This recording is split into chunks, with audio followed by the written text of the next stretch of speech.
అందరికీ నమస్కారం. కాల్పుల విరమణ జరిగింది. మొత్తం ఇరు దేశాల ప్రజలకి పెద్ద రిలీఫ్. కానీ దురదృష్టం ఏంటంటే మన దేశ భౌమత్వాన్ని అమెరికా పాదాలు చెంత పెట్టేశాం. It's deeply hurting. ప్రతి భారతదేశ పౌరుడు బాధపడే పరిస్థితికి ఈ దేశాన్ని మోడీ గారు తీసుకొచ్చారు.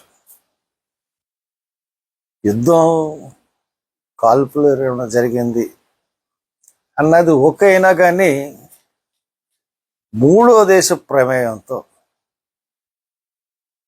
మన దేశం ఏంటి, భారతదేశం 1947లో స్వాతంత్రం వచ్చిన తర్వాత ఎన్నో ఆటుపోట్లు ఎదుర్కొన్నాం.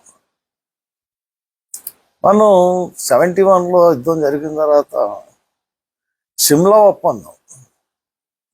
What is the Shimla treaty? Shimla ఒప్పందం ప్రకారం మన ఇరు దేశాల మధ్య గొడవలు కానీ యుద్ధాలు కానీ మనస్పర్ధలు కానీ జరిగితే ద్వైపాక్షిక చర్చల ద్వారా దాన్ని పరిష్కరించుకోవాలి. మూడో దేశానికి ఛాన్స్ ఇవ్వకూడదు అన్నది సిమ్లా ఒప్పందం. దాన్ని ఉల్లంఘించేశాడు మోడీ గారు. ఈ రోజున యుద్ధ విరమణ అన్నది మనం ప్రకటించలేదు, పాకిస్తాన్ ప్రకటించలేదు, అమెరికా ప్రెసిడెంట్ ప్రకటించాడు, ట్వీట్ చేశాడు. మాకు నిన్నటి నుంచి చర్చలు ఫలించినాయి, ఇరు దేశాలు ఒప్పుకున్నాయి. దాని తర్వాత గబగబా భారతదేశం స్పందించి ఎస్ యుద్ధమారణ అంటే భారతదేశాన్ని అమెరికాకు తాకట్టు పెట్టేశాడా మోడీ గారు? ఎవరిచ్చారు నీకు అధికారం? భారతదేశ గౌరవాన్ని, ప్రతిష్టని, ఇంతకుముందు పాలకులు సూచించిన విధానాన్ని ఏ దేశానికి మనం వెళ్ళకూడదు, నాన్ అలైన్మెంట్ మూవ్మెంట్ అని చెప్పి మన దేశమే లీడ్ చేసి ఆల్ డెవలప్మెంట్ కంట్రీస్ అన్నిటికీ నాయకత్వం వహించి ఒక అద్భుతమైన విదేశీ విధానం వైపు ఇండియాని తీసుకెళ్ళి కూర్చోబెడితే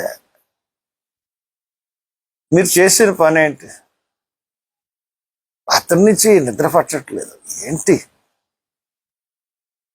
ఇంత బాధపడుతున్నా ఏంటి? యుద్ధ విరమణ అంటే సంతోషించాలి కదా. ఇరు పక్షాలకి నష్టం జరగదు,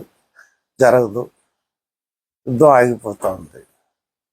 ఇట్స్ గుడ్ న్యూస్. కానీ ఆ సంతోషం మనసులో కలగట్లేదు. నాకే కాదు, ఎవ్వరికి కలగట్లేదు. వాళ్ళు చేసుకున్న ఒప్పందం ప్రతి ఇండియన్ని కించపరిచే విధంగా ఉంది. స్వాతంత్రం వచ్చినప్పటి నుంచి ఎంత ఇండిపెండెంట్గా ఉన్నాం మనం. దేశం స్వయం సమృద్ధి సాధించింది ఆహార దినుసుల్లో. మనం చాలా గొప్పగా చెప్పాం. సైనిక పాట వాళ్ళు మనం ప్రదర్శించుకున్నాం. వాళ్ళు ఎన్ని డ్రోన్లు వేసినా మనం తిరిగి ఒక్క డ్రోన్ కూడా పడకుండా కాసుకున్నాం.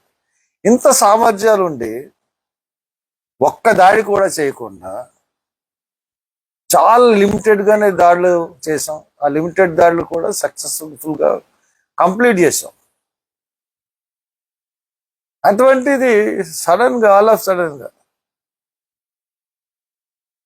పహల్గామ్లో చనిపోయిన మృతులకి మీరిచ్చే కానుక ఇదేనా? ఒక 4 ఉగ్రవాదులు మెయిన్ వాళ్ళని మట్టబెట్టామన్నారు, 100 ఉగ్రవాదులను చంపేశామన్నారు. మంచిదే,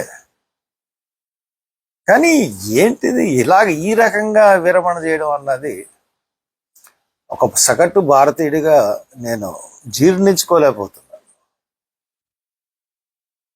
నేను అనుకున్నాను ఈ యుద్ధం వచ్చింది, this is the beautiful chance for India to reoccupy the PoK,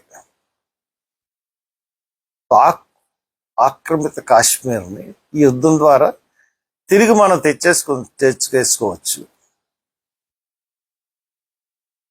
ఇండియాని ఆ రకమైన బిల్డప్ ఇచ్చారు మోడీ గారు. పాక్ ఆక్రమిత కాశ్మీర్ని కలిపేసుకుంటామని చెప్పి 10 సంవత్సరాల నుంచి చెప్తా ఉన్నాడు. ఎన్ని నిజం అనుకున్నాం మోడీ గారు. మీరు ఇంత సులువుగా ఇంత ఇదిగా లొంగిపోతారని మేము అనుకోలేదు.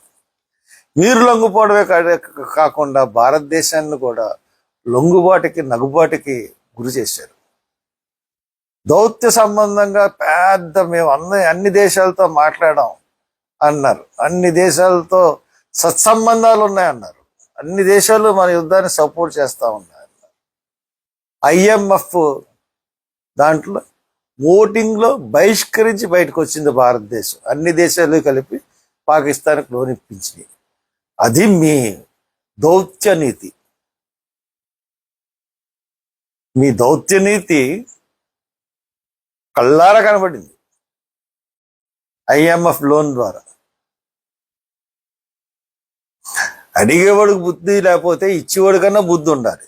ఆ ఇచ్చేవాడిని ఎలా కంట్రోల్ చేయాలో అన్నది నీకు తెలియలేదు. అసలు చాలా బాధగా ఉంది, చాలా బాధ కలుగుతా ఉంది. ఎంత బాధ కలుగుతా ఉందంటే ఏంటి ఇలాగ అయిపోయింది. డెఫినెట్గా ఈసారి పూర్తిగా అన్ని సమకూర్చుకున్నాం, అన్ని సమకూర్చి పెట్టింది దేశం సైన్యానికి. డెఫినెట్గా అన్ని అచీవ్ చేయొచ్చు. ఒక పక్క చైనా వాళ్ళకి భూమి అప్పగించేస్తున్నారు, ఒక పక్క ఎందుకు ఈ భయం, ఎందుకు ఏంటిది? రాహుల్ గాంధీ చెప్తానే ఉన్నాడు చైనా వాళ్ళు ఆక్రమించేసుకుంటున్నారు. ఈ బీజేపీ గవర్నమెంట్ వచ్చినప్పుడే కార్గిల్లోకి వచ్చేసారు వాళ్ళు. కార్గిల్ మన దేశం అయితే కార్గిల్లోకి వచ్చి కొండలన్నింటిని ఆక్యుపై చేసుకుని మనతో యుద్ధం మొదలెట్టారు. రాజీవ్ గాంధీ కొన్న బోఫోర్స్ గన్నులతో యుద్ధం చేసి కార్గిల్ యుద్ధాన్ని గెలిచాం. 84 రోజులు జరిగింది. ఇందిరాగాంధీ టైంలో 13 రోజుల్లో పాకిస్తాన్ని సరెండర్ చేసుకున్నాం. కాల్పుల విరమణలు కాదు, సరెండర్. కార్గిల్ యుద్ధంలో తరిమి కొట్టాం బీజేపీ వాజ్పేయి టైంలో. అలా రానివ్వడమే మన ఇంటెలిజెన్సీ వైఫల్యం. అయినా కానీ మన సైనికులు పెట్టారు. చైనా లడాక్, అరుణాచల్ ప్రదేశ్ ఎన్ని పరిస్థితుల్లో కూడా వాళ్ళు వచ్చేస్తున్నారు. చైనా వాళ్ళు దూసుకుని వచ్చేస్తా ఉన్నారు. మన చుట్టూ శత్రువులు మోహించినప్పుడు మన యుద్ధ నీతి ఎలాగుండాలి? ఒక దేశానికి మనం కట్టుబడి ఉండాలా? అమెరికా చెప్తే మనం వినాలా?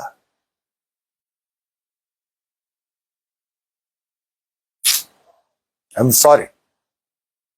Thank you very much.